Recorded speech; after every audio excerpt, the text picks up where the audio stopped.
To General J. B. Hood, Commanding Army of Tennessee. General, I have the honor to acknowledge the receipt of your letter of this date at the hands of Messrs. Ball and Crew, consenting to the arrangements I had proposed to facilitate the removal south of the people of Atlanta who prefer to go in that direction. I enclose you a copy of my orders, which will, I am satisfied, accomplish my purpose perfectly.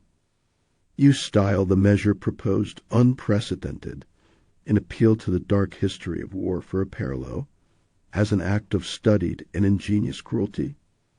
It is not unprecedented, for General Johnston himself very wisely and properly removed the families all the way from Dalton down, and I see no reason why Atlanta should be excepted. Nor is it necessary to appeal to the dark history of war when recent and modern examples are so handy.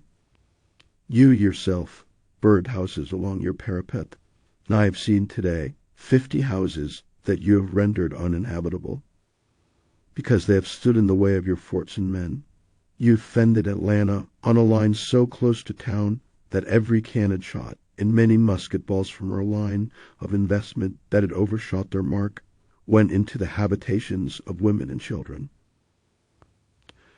General Hardee did the same at Janesboro, and General Johnston did the same last summer at Jackson, Mississippi.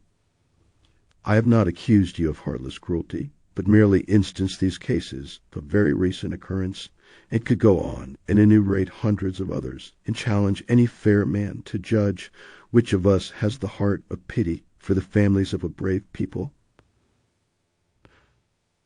I say that it is kindness to these families of Atlanta to remove them now at once from the scenes that women and children should not be exposed to, and the brave people should scorn to commit their wives and children to the rude barbarians who thus, as you say, violate the laws of war, as illustrated in the dark pages of its history.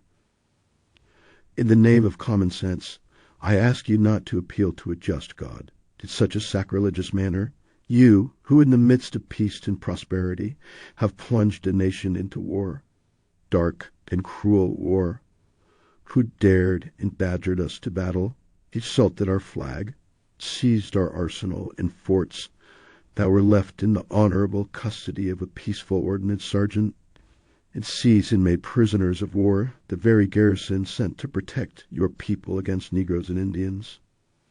Long before any overt act was committed by the, to you, hateful Lincoln, you tried to force Kentucky and Missouri into rebellion in spite of themselves, falsified the vote of Louisiana, turned loose your pirates to plunder unarmed ships, expelled Union families by thousands, burned their homes, and declared, by an act of your Congress, the confiscation of all debts due Northern men, for goods had and received.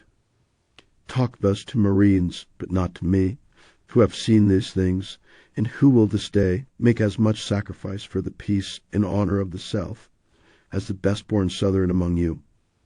If we must be enemies, let us be men, and fight it out as we propose to do, and not deal in such hypocritical appeals to God and humanity. God will judge us in due time, and he will pronounce whether it be more humane to fight with a town full of women and the families of a brave people at our backs, or to remove them in time to places of safety among their own friends and people. I very respectfully, your obedient servant, W. T. Sherman,